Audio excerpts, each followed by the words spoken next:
True. That's what made a good First World War general, the moustache.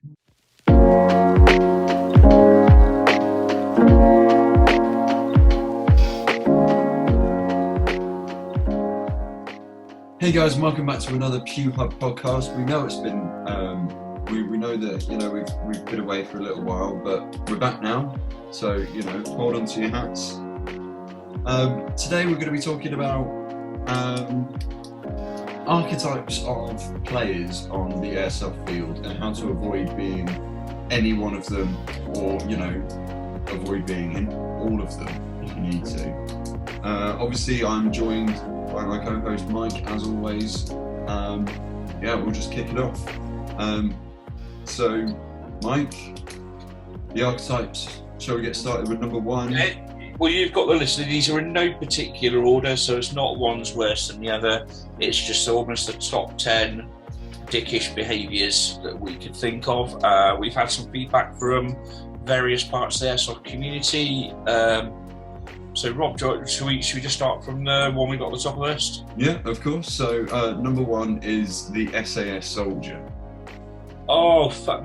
Yeah, these are the guys that have read a couple of Andy McNabb books, probably watched a few films, and think that's them.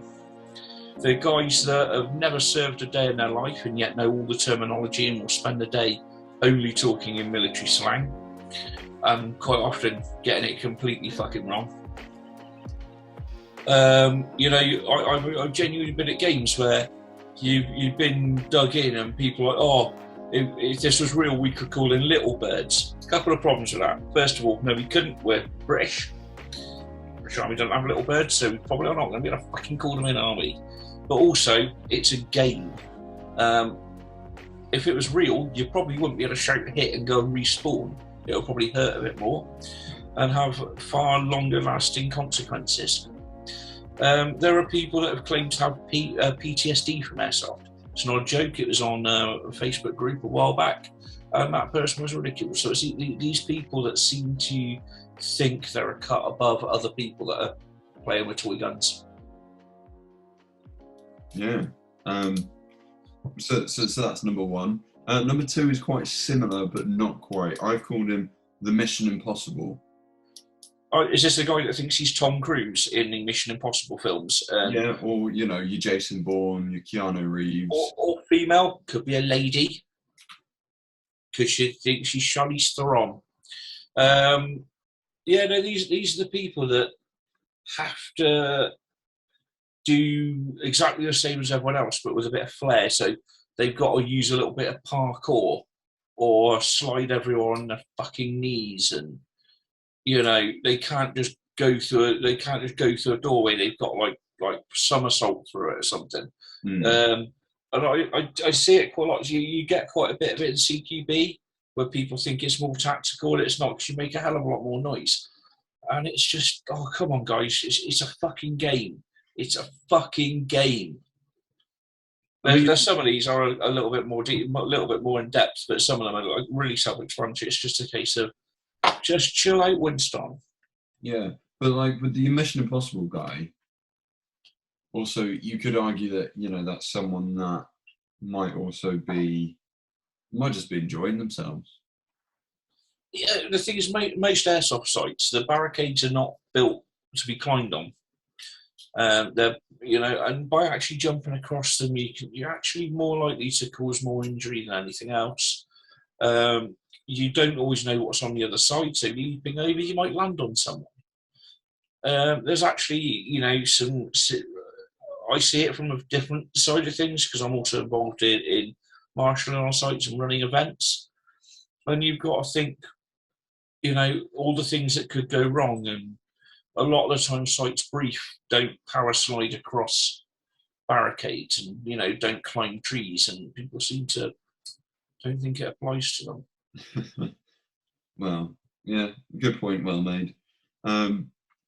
So number three, we have the drill sergeant. Oh yeah, everyone's got one. It's the guy who just wants to scream and shout at all the other players.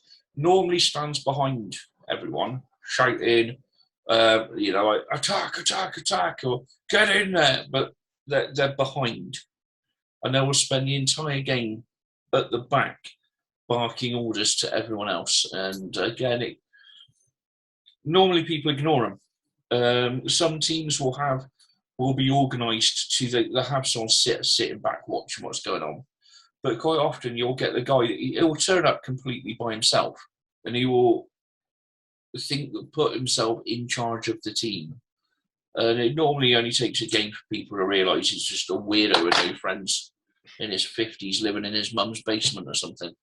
That really doesn't know what he's talking about. And normally what he's shouting is completely the wrong thing to do. And normally it's the guys, again, it's a CQ, I think it's more a CQB thing. That's where you stack up outside a room and you've got a load of noobs renting a first ever game.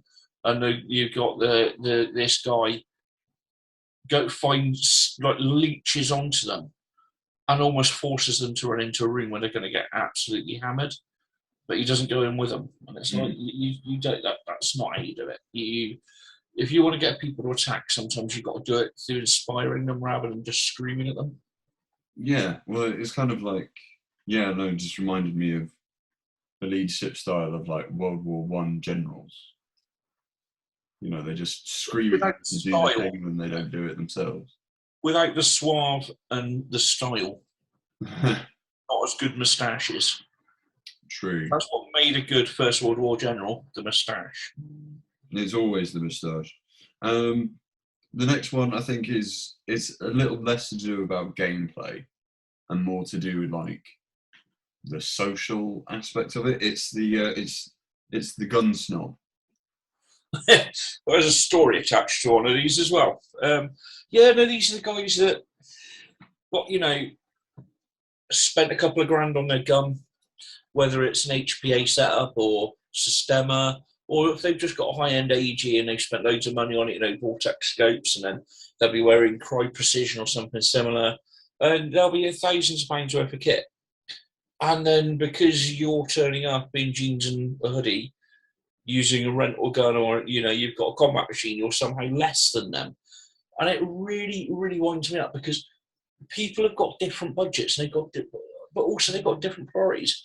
I know people that have got quite a bit of money, they're in really, really good jobs, but their priority isn't spending $2 grand on an airsoft gun. Their priority, they prefer cars and, they get stuff that does the job. And just because your gun costs more than mine, first of all, doesn't make you a better player. That's the first thing. The second thing, it doesn't mean my experience is going to be worse than yours. And it's just this weird snobbery that you get around some stuff. So a couple of years ago, when I was at Bristol Airsoft, it was a junior night, Friday night, and we had this guy turn up. We'd never seen him before. And he had a really expensive Systema. And again, all in Cry Precision. He was in, I think it was about just under $4 grand, everything he was in. We know because he told us over and over again.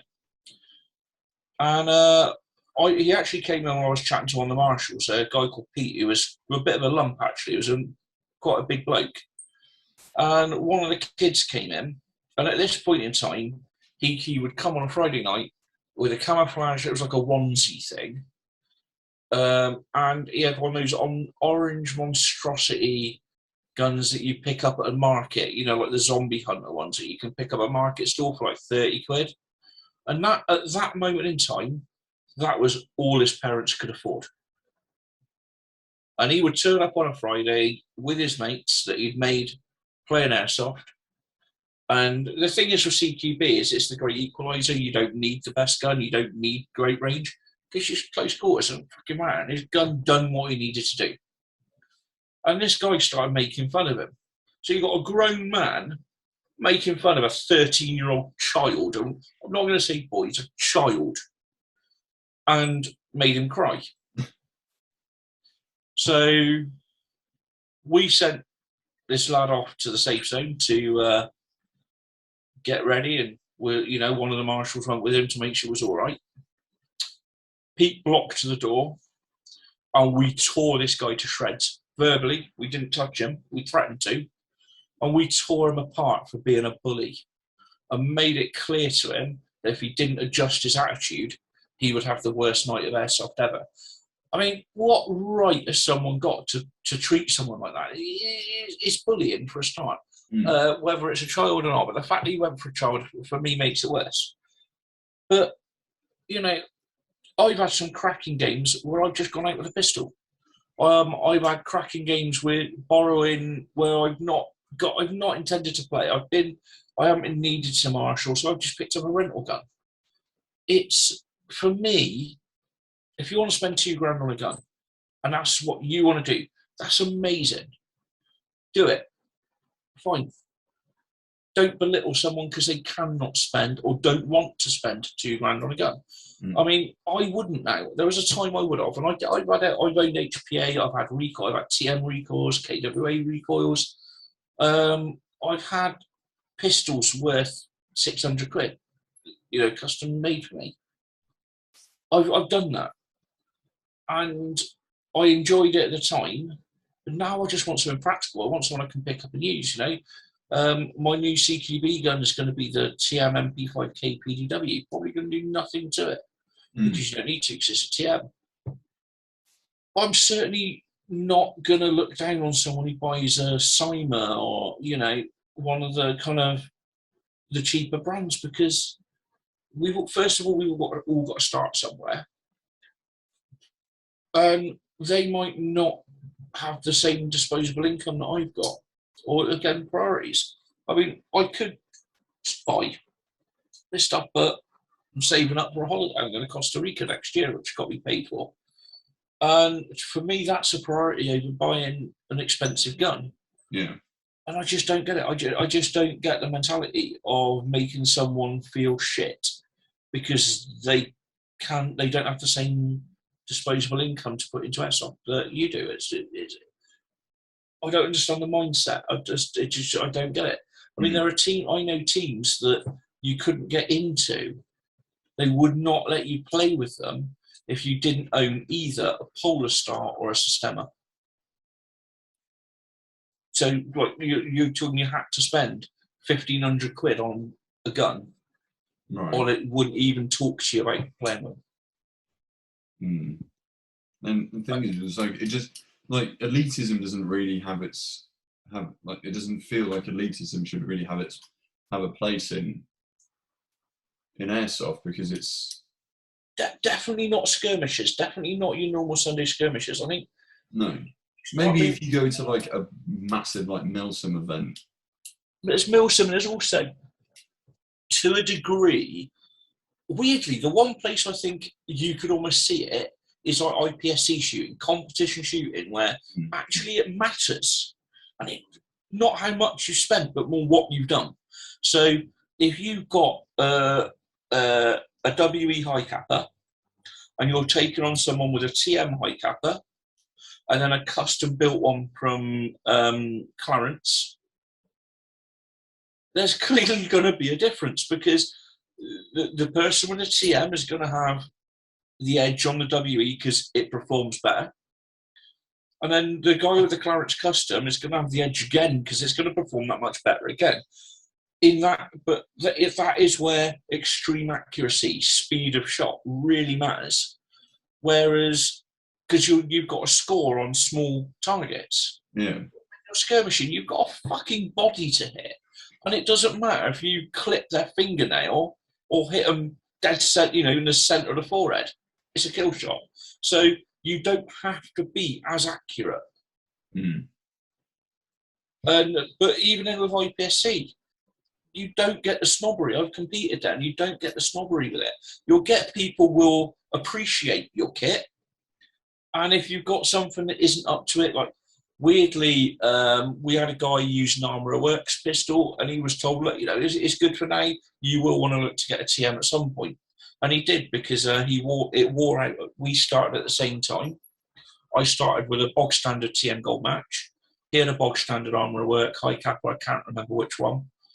And his died before mine. And one day it was hilarious. It just suddenly started firing full auto, which was hilarious. Not for him, he shit himself. We all laughed. But, even in the areas where I could almost see it creeping in, where people really do. You get people spend a couple of grand on a pistol to do IPSC, but they don't look down on you for using a bog standard pistol if that's what you've got. Because again, you've got to start somewhere, and that might be all you can afford, and that's fine. And I don't understand why at a Sunday skirmish it matters. I don't. Yeah. I think if we include in that, I want to expand it to what we used to call geardos. Yeah. So it's like weirdos, but with gear. And they'll come at you and I think you'll find that's not the right scope for the era of weapon you're using. Like, fuck off, it's the one I like. It's the people that have never served a day in their life, but know more about military kit than people that are in the military. The ones that, quite frankly, I'm frightened of a little bit. These are the ones that have probably got a stock. They're the ones that have got their WE Glock under their pillow at home, just in case, just in case the Russians invade, because they will save the street with their 6mm BB. Yeah. So moving on, I think this will be a touchy subject for you. So the next one we have coming up is the cheating player. Oh, yeah, well, this was going to come up, and I think, if we didn't, people would think we made this up as we went along, which isn't entirely true. Some of it is. We actually have a list. We do plan. That's a shopping list, but, we have a list. So cheating, for me, you've got really two kinds of cheats. You've got the people that actually break the rules, so your non-hit takers, the blind firers, people that go out of bounds. And then you've got breaking the rules, and you've got breaking the spirit of the rule. And most sites have a rule: don't be a dick. And if you think, will doing this make me a dick? If you think at any point the answer is yes, then I consider that breaking the rule. It's the ones where marshals have to make a judgment call mid-game and say, no, I don't want you doing that. It's like when you go to a CQB site and it's single shot only. So you just go, I'll just keep spamming the trigger then. And you end up with a higher rate of fire than if you're on auto. Well, what's the fucking point in having a note? You may as well allow auto. And you've got breaking the rules and then the spirit of the rules. And actually, sometimes the spirit of the rules is worse. And no doubt we're going to get some abuse from me saying that. People are not. But if you hear me out before you start messaging that I'm wrong, when someone breaks a rule, if someone doesn't take a hit, if someone does something that is clearly against the rules, it can be dealt with clearly and concisely by a marshal. But marshal sees someone, a BB bounce off them, they can deal with it because it's clearly against the rule. When you get someone find that fag paper thin line between right and wrong, you start wasting time. And then, there has to be a marshal's decision, and people can argue against, for and against it. And it's not as clear cut, which is why it can be worse, because first of all, the person knows what they're doing. And I think if you look at the rules and go, well, there's nothing in the rules to say I can't abseil in the dark and drop live grenades, well, you're a knob, basically. And, there's an element of how would I feel if someone done this to me? Would I be pissed off? Would I walk away with a sour taste in my mouth? And if at any point the answer is yes, then you probably shouldn't do it. Was that concise enough? That was actually a lot more concise than I was expecting. I wasn't expecting you to finish your spiel that quickly. The thing is, you say about non-hit taking, you don't take a hit, you're a dick. We all know that. There's no point kind of wasting too much time talking about it. Blind fire is dangerous, and I think we're going to kind of cover that. It overlaps with another one on the list. So I was going to go a bit more, it's... When you go to a site, they have a set of rules. Most sites have the rules on the website. If they don't, they got in a safety brief. If you disagree with it, go home. Many sites will give you your money back if you go early enough. If you don't like the rules, fuck off and play somewhere else. If you don't like the rules of Airsoft, fuck off and play Call of Duty. Yeah, so that brings us nicely over to the next archetype, I guess we could call them, the Safezone Bullshitter. Many types of Safezone Bullshitter.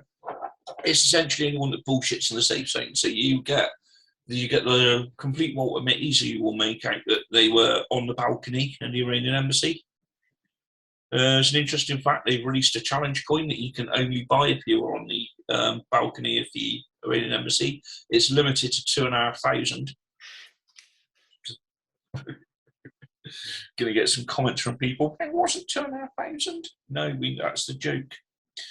So you get the people that try and make out, then you get people who will massively embellish their airsoft story. So you'll get someone who will suddenly make out that they cleared the entire enemy from by them single-handedly. If you ever catch me, I generally tell the ones that make me look stupid. Like the time I wore a dye mask for the first time. For anyone that hasn't noticed, I wear glasses.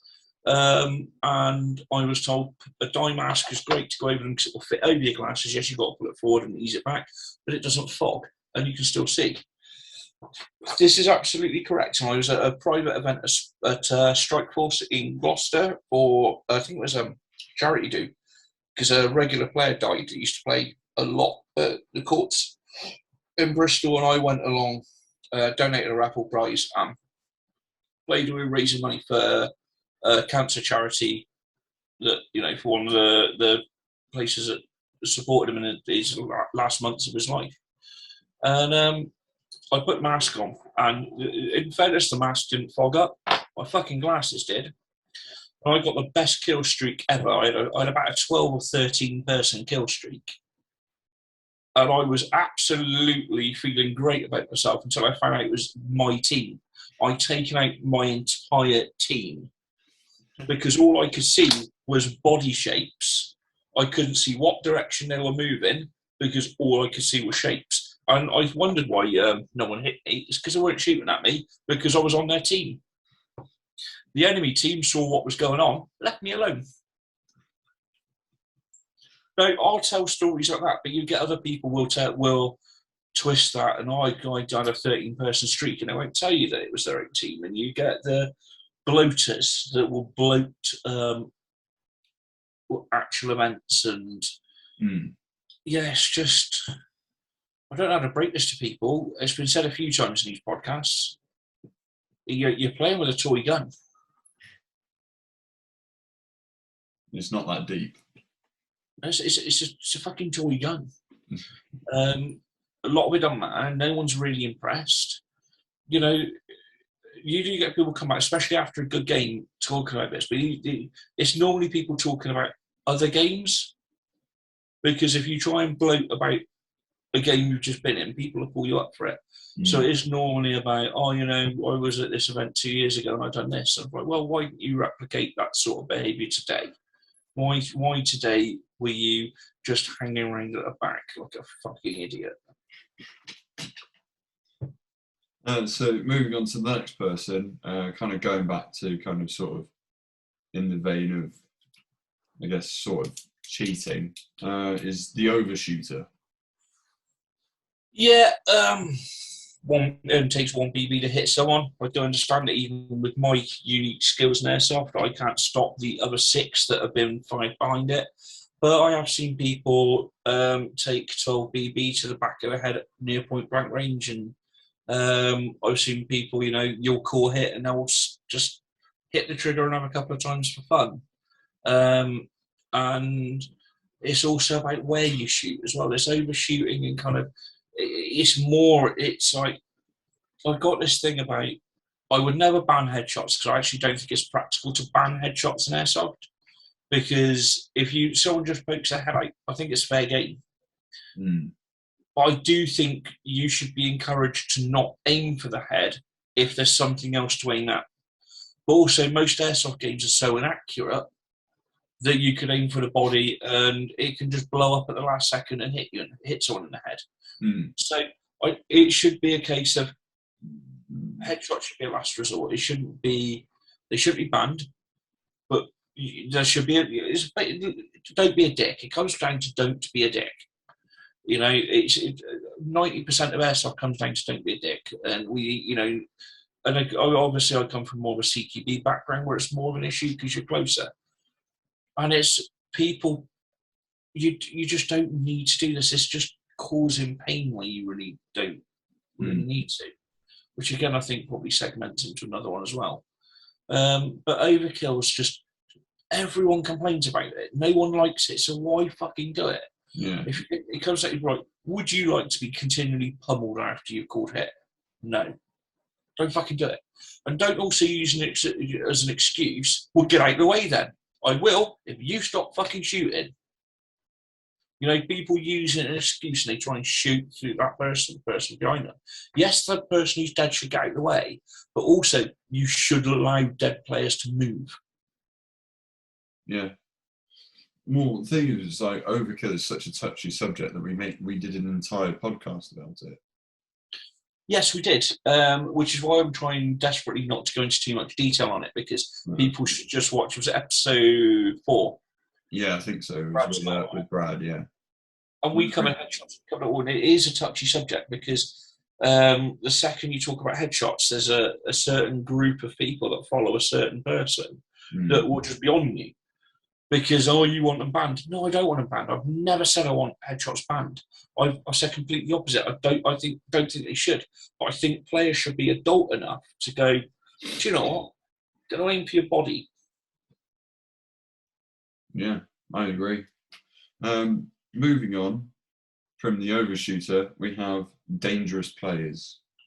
Yeah, there's again many types of dangerous players. There's the blind fire. A blind fire is incredibly dangerous, and people don't get it. If you cannot see where the muzzle's going, you can easily hook under someone's face mask, lift it up. You can be point blanking someone, somewhere it's going to really hurt. You could be doing anything. Anything could be happening with that muzzle, which is why it's dangerous.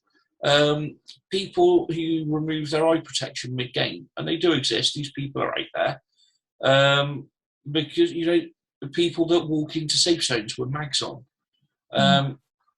people who drive fire in safe zones, these people walk amongst us, and when you point out to them, it's like it's your fault. And it baffles me every fucking time. It just totally baffles me that these people have been playing airsoft, and quite often they've been around a while, and they don't get it. I mean, safety in airsoft is serious. We're really lucky that the actual amount of real injuries is really low. When they happen, they're horrific. I cannot remember the site, but not that long ago, there was a site, I think it was in the Reading area. They didn't check. The marshals weren't checking guns were clear in the safe zone. And these kids started having they were firing their guns at each other in the safe zone, trying to do quick draws. And they picked up a loaded sniper rifle and managed to get one of the guys. These children got shot in the eye and lost an eyeball. You can't grow an eye back. And the kids are at fault. Absolutely, they shouldn't have been dicking around. Where were the marshals? Where were the site safety staff? I don't care if it was on lunch. Yes, marshals are entitled to a lunch break. That you should do it in shifts as well. The marshals are responsible for safety from the second the site opens to the second you get the players off the site. The site is just as at fault in that. The marshal should have been on it. It should been. It should never have been allowed to happen. And it wouldn't if I'm around it. You'd have gone fucking mental, and the kids would have had their kit packed up, and they wouldn't have been playing anymore because they're unsafe. It's people with blank fire and grenades that lob them as hard as they can. They're solid lumps of aluminium. You're lobbing at people.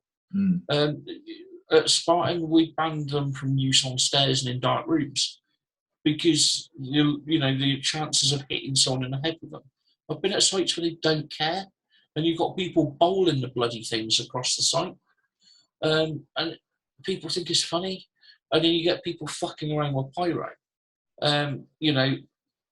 putting smoke grenades in people's dump pouches and things like that. It's just luckily no one's been injured, but the potential for injury is so high. And I think it's because I'm martial and all the rest of it. I'm literally just sat there cringing at some of the things I've seen. Yeah. And it's just utterly bizarre. And some of the big events, there's almost like too many players to handle. And people just lose it completely. Especially, you know, I've got this thing about if I go on an event, I don't touch alcohol until my guns are put away. And you get other people like pissed up, still fucking around with their guns, and it's just insane. It actually puts me off. When for me, when I go to a site, I always look more at the gameplay, the safety brief, and just general. So really, for me, safety brief and the general safety and feel on the site far more important than gameplay. Because you can have the best games in the world, but if you do not feel safe, if you do not feel the site is run safely, you're not going to enjoy yourself. You know, I want to go away with both my eyes intact. I don't want to go to hospital. I want to go home afterwards. Yeah. The next one I think is actually quite interesting. I've labelled them try that one again.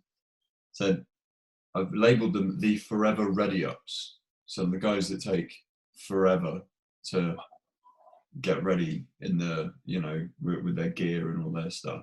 The guys that load a 2,500 round box mag 1 BB at a time, those guys. I mean, sometimes it's people they're just not in a rush. Sometimes they're just fucking stupid. I've actually seen a guy loading a high cap mag with a fucking speed loader, with a pistol speed loader, like that. What are you doing? Loading my mag. It's a high cap.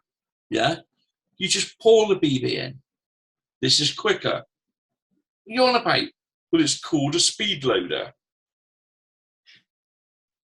Camera's not frozen. That was me freezing for his stupidity. And I've actually seen this, and I've been at games where you get people that they're not worried if they play every game. They're really not worried. Either because they're a bit older or they're just generally a bit slower, maybe a bit unfit, and they're not too worried. They'll take their time. And weak marshals, weak sites, let them. And they let them take their time, and they hold everyone up. We can't start. There's 2 gentlemen in there still getting ready. No, fuck them. The way the Mal used to run Chrono was brilliant. Chrono was ran until this time. When that time came, even if you were in the queue, you were taken away to the safety brief. And you Chrono during the first game. If you were not ready to go to the safety brief, the game brief, you missed the game. And what it did is it meant if you were one of those people who wants to play a game, sit out a game, you could. But if you were just one of the slow twats, you were punished for it. Or you sped up, and it focused you to be ready, because they absolutely work like clockwork. And that is 100% how sites should be run. Yeah. There is so much of the way they used to run them out, which so many sites across the UK could learn from. Because you're not giving good customer service. I know of a site, which I'm not going to name because this is horrific. Some guys that I play with went there for a game and they won't go back because they got their safety brief was scheduled 9 o'clock. At 10 to 9, they were told it was going to be held up a little bit because there was 2 players still en route. Now, if that's like 5 minutes, fair enough. 20 past 11, they done the safety brief. Yes. 2.5 hours. Nearly 2.5 hours. Wait. Sat around in a safe zone doing absolutely fuck all. Now, with that, if you advertise a safety brief at 9, if someone's going to be literally a couple of minutes late, you might hold it. Any more than 5 minutes, fuck them. Get them to turn up, sit in the safe zone and get their kit ready. And they'll be chronoed and safety briefed individually during the first game. You should not ever hold everyone up for a few. No. You know, you should have your marshals wandering around in between games, chasing people up, getting them ready. Because people pay to go and play Airsoft. They don't pay to stand around chatting. Yeah. And if they do, if that's what they want to do, it's absolutely fine. Stay in the safe zone. We'll go off and play the game. Just wait here if you don't want it. And we get that. We get that spark. And sometimes, especially towards the end of the day when people are knackered, they go, "I'm knackered. I'm going to sit this one out." Absolutely fine. I'd rather they do that than hold everyone else up. Mm. And it's massively disrespectful. It's like those absolute bellends who wait until you can see the marshals are trying to get everyone out for the safety brief. They go, "I just want to go for a quick cigarette." No, have your cigarette immediately after the last game ends. Take your kit off, go for a fag, gear up, and then play. Do not hold other people up for you, just for you. It's selfish and it's disrespectful. Yeah. And you're a dick.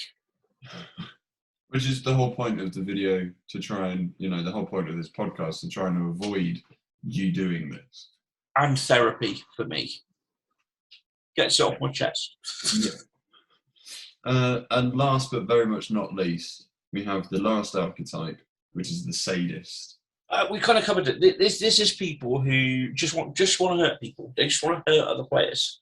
So they're going to shoot you at point blank range when there's no need to. They're going to shoot you in the face when they don't need to.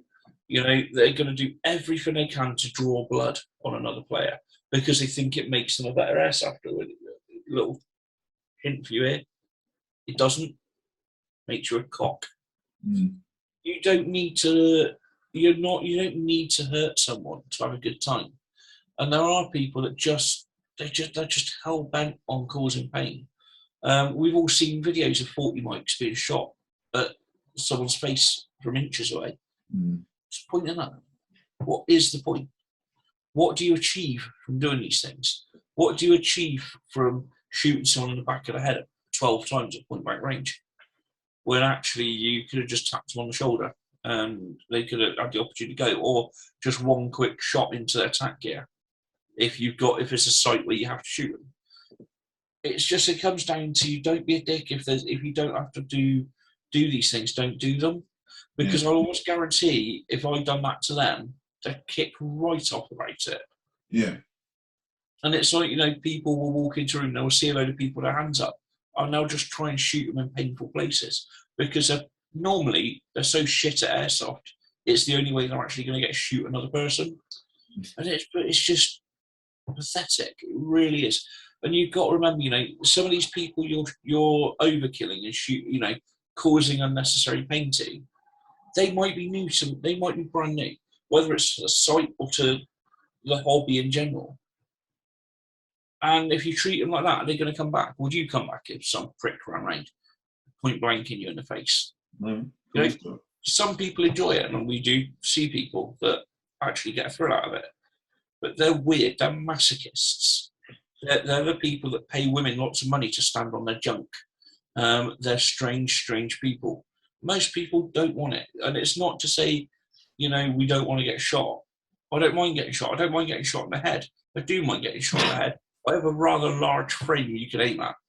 Now, if you aim at my head when there's everything else to aim at, I do get annoyed. So it's just unnecessary. 100%. Yeah, but the thing is that I think points like that have already been covered when we were doing things like the with the Brad Scott video. And if you want to hear more of our viewpoints on that, definitely go and watch that podcast, because we go into a lot more depth. We share lots of stories. It's actually quite, it's a good podcast. It's actually pretty funny. And because of that, I would like to add a Brucey bonus one. Probably the most irritating one. Yeah. The over-aggressive, shouty person. Do you know what? It's been scientifically proven that if you shout, "I hit him," you actually did. Every fucking time. It's people that power play. It's people that scream and shout. Take your it. You're not hitting them. I've been marshaled. I stood next to someone. "Marshal, he's not taking his hits." I'm stood next to him and I'm watching your BB land at the floor or hit the barricades either side of him. "I'm using tracer." "Yes, you are, and it's making my job easier." "Thanks, mate." I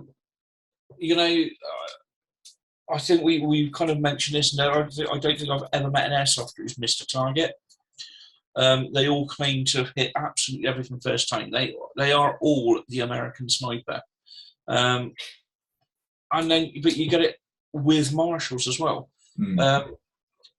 One thing we have to do is if we see a BB hit you, we'll tell you. Now, I've had to escort a marshal to a player to a safe zone because we saw a BB glance his elbow pad. He didn't know about it. He wouldn't have felt it. With the amount of grenades going up around him, he wouldn't have heard it. Sort of hit him, pointed out, player, just to let you know, BB just hit your elbow pad. But you said I don't take my fucking hits. It's a massive difference between not taking your hits and not noticing you've been hit. And he got so leery with me, I had to take him out of the game, sit him down, calm him down, point out that if he wanted to stay playing the game, he just sort his attitude out because there would only be one of us there at the end if he continued to talk to me like that. And he did calm down, did sort himself out and apologised. But you get these people that think if they shout louder, they're going to win. Again, it just puts people off. And the thing is, if you start shouting at me, I'm probably going to shout back at you. And then there's an argument and other people get involved. You got an issue, go and speak to a marshal. If you don't trust the marshals to deal with the problem, find somewhere else to play Airsoft. Yeah. It's not difficult. 11 things that make you a dick in Airsoft. I thought that was probably, as we covered quite a bit of the others, I actually thought it's kind of too important to leave out because I think people really need to think, am I that angry aggro player? Because I will guarantee, I see it also, when you get these people and you can see that they're talking crap, you can actually see that's when the game starts falling apart. That's when the game day starts going. People start going home early, and it's normally because of players like that. Well, I think that's the end of our list. It is indeed, sir. And we'll probably mark the end of the episode. It's probably a little bit of a shorter one, but that's because we actually properly planned it out. We've got a couple of guests lined up for future ones. We've got a few guests in the pipeline that will probably do it. And again, we do apologise for being away for a while. We were busy trying to do other stuff because unfortunately, at the end of the day, this is not our job. So, if you have anything you want us to cover, or if you think we've talked rubbish, and you want to challenge us, if you want to have a healthy discussion, if you think we're wrong about something, let us know. You can come on a future podcast with us, and we'll have a discussion about why I'm right and you're wrong. We'll have a discussion about, and you might be able to change our minds, or hopefully we can agree to disagree. If you've got anything you want us to cover, let us know. We've got a few subjects in mind. We're going to be looking at different types of camouflages / loadouts, what works, what doesn't, and it all kind of works, all kind of don't work. It's personal taste, but we're going to kind of have a look at what's out there, and we'll have a few kind of that we're not going to warn you about. They'll just come up. But if you've got anything you want us to talk about, just let us know. Yeah.